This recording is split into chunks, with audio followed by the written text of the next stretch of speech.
Oh, righty, boob tubes, another one of keeps creeps. Good morning, good morning. So the fallout from Gorgeous George getting into Parliament continues, and it's hilarious.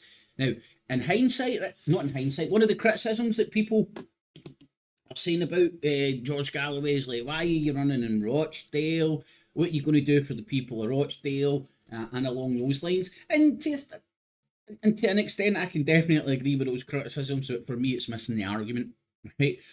But anyway, he has done nothing different than what Bobby Robinson done in the northeast of England when he ran for the European election. Tommy Robinson isn't for there.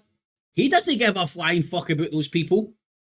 He says he does, but he doesn't, but he does, but he doesn't. And I'm sure, I'm mega sure it was just a big coinky-dink that he ran in the area where the BNP got a councillor elected. I'm sure it was just a big coincidence. It's not them playing politics, right? Looking at the demographics, doing going out and doing opinion polls, looking at the polls, see where people's heads at, what they agree, what they disagree with, and then running where you think you could win. Rochdale was an absolute shit show for obvious reasons. Completely fucking polarised and divided city. It's not a city, it's a town, isn't it? And now we've got Gorgeous George back in Parliament, and I know he's called Gorgeous George, but now he's threatening to take out the only bit of eye candy that I've got in the whole of the Parliament, Angela Rayner. So he's making moves. He's trying to get Jeremy Corbyn to do some stuff. Let's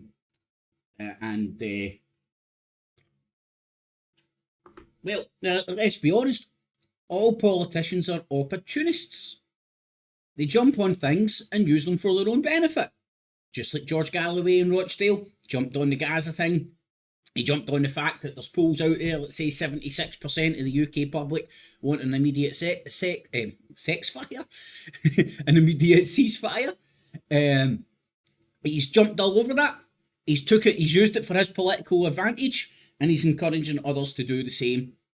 In other areas with high Muslim populations, I'd say for obvious reasons, but if you need me to explain it, man, stick it in your Googles. So he's getting Angela Rayner. There's Jeremy Corbyn there. No, it's no Jeremy Corbyn.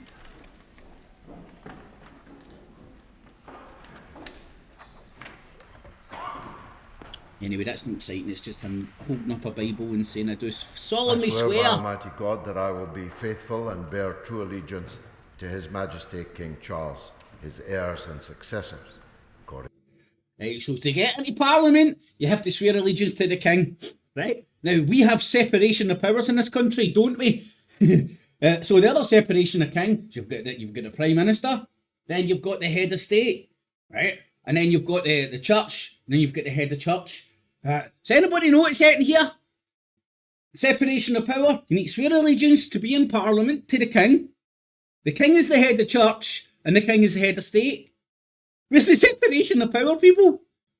Where is the separation of power? In the mother of all parliaments? In the home of democracy scam? You know? And then everybody's bitching and moaning about Putler being in for 25 years.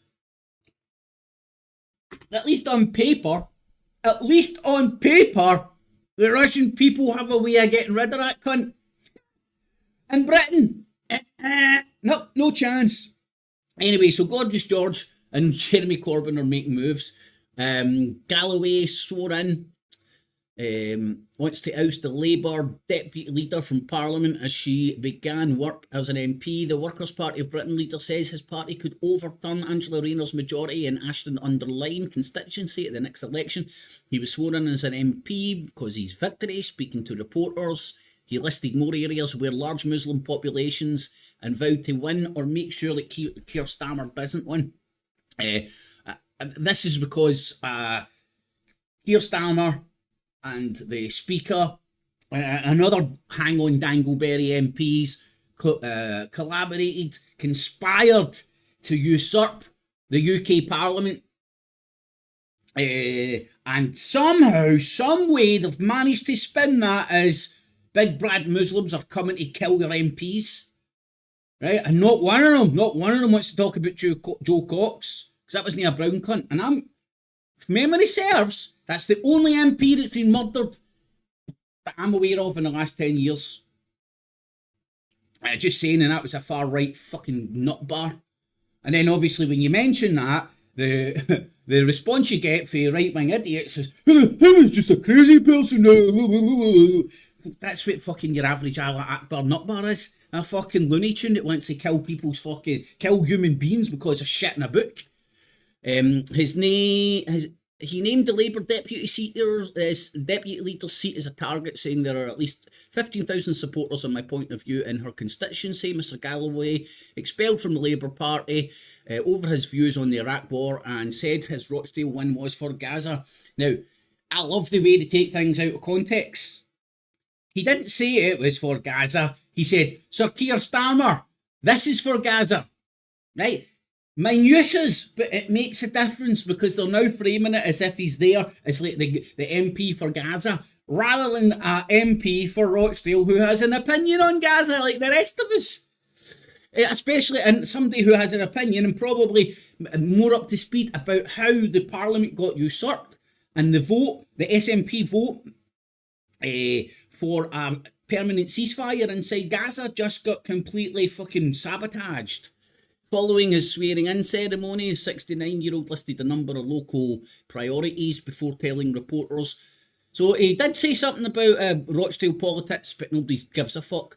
When asked by the BBC if Hamas, which is prescribed as a terrorist group by the UK, US, Israel and several other countries, should be allowed to run Gaza, he responded the question was dripping with imperial condescension, and queried whether the UK or the BBC should decide who runs Gaza instead. Guys get away with words, man. Guys get away with words.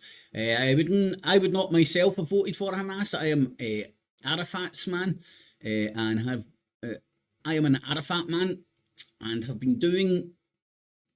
been since the 1970s, but the people picked Hamas, he said, adding that no good can come from foreign countries meddling in others' affairs. He later responded to questions about Israel, saying Israel exists. It's not up to me, but that no state has the right to exist, not the Soviet Union, nor Czechoslovakia, not the UK, or Great Britain and Northern Ireland, and that he supported the Oslo Agreement but was still waiting for a Palestinian state. During his initial speech, Mr Galloway went on to invoke the Holocaust, saying there was a genocide going on. If the by-election had been in February 1940 or 41, would anybody seriously have condemned me for putting the crimes of the Holocaust at the centre of my election campaign? Very well said, man. Again, guys get away with words. And he's got a way of repelling the fucking spin and shite that he constantly gets hit with, because he has a different opinion in a democracy for pretty much every other fucking standing MP. The International Holocaust Remembrance Alliance working definition of anti-Semitism lists drawing comparisons of contemporary Israeli policy to that of the Nazis amongst its examples. Yeah, we need a wee bit of genocide and ethnic cleansing. Oh, anti-Semitic, the Nazis, bad. Hilarious. Earlier, Mr Galloway had struck a defensive note as he arrived at Westminster, saying, I've always loved the building, the people in it not quite as so much, mirroring the view Conservative Minister Bim Al-Famini told ITV's Good Morning Britain, we're going to have to endure him, and that's a reality. The fault of the Labour Party. Mr Galloway was sworn in by the Commons Speaker, St Lindsay Hoyle, before business got underway in the House of Commons. That cunt no lost his job yet after fucking sabotaging a democratic vote in Parliament, the mother of all parliaments, as they like to say. He was escorted by the Father of the House, Neil Hanvey, the Westminster leader of the Alba Party. I thought they all talked about Jeremy Corbyn, but Mr Galloway won a clear victory. Well, at least they're not calling it fraud like Great Britain News and fucking Talk TV having a fucking meltdown. Mainstream parties have been beaten into third place with a chaotic campaign. Mr Galloway, previously been Labour MP, and then a Respect Party.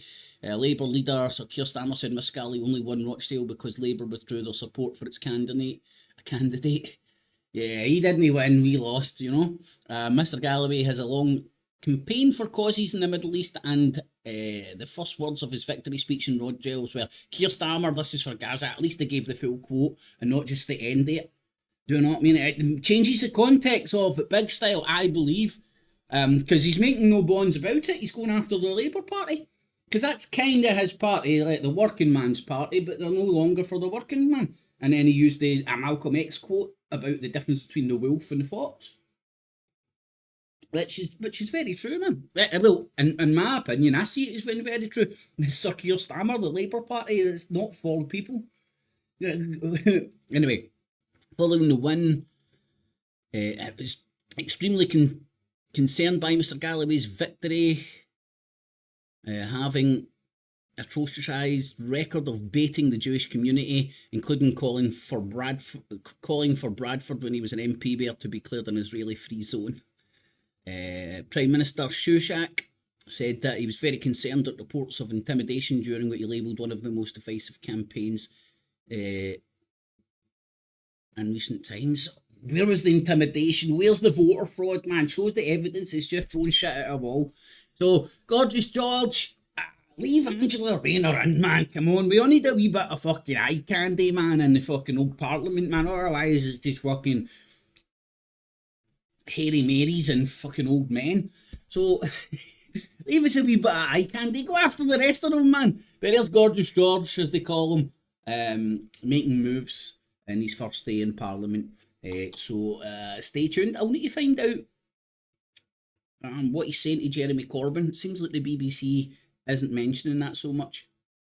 But anyway, he's trying to capitalise on the overwhelming support for an immediate ceasefire in Gaza. 76% of the UK public, by some polls, want an immediate ceasefire, regardless of your stance of what should happen in Gaza, Palestine, Israel, etc., etc. The 30,000+ dead and the 70 odd injured and maimed. That's a fucking small town that's been more or less wiped out, man. Outright to boob tubes. So stay tuned for the George Galloway show, man. This is fucking hilarious. Get it? Got it. No cats or cheese or hand in this filming. Maybe only Sir Keir Starmer's feelings. Cheese. Clips, clips. And remember, citizens, always subscribe. Hit the notification bell as well. And $19.95 plus shipping and handling will keep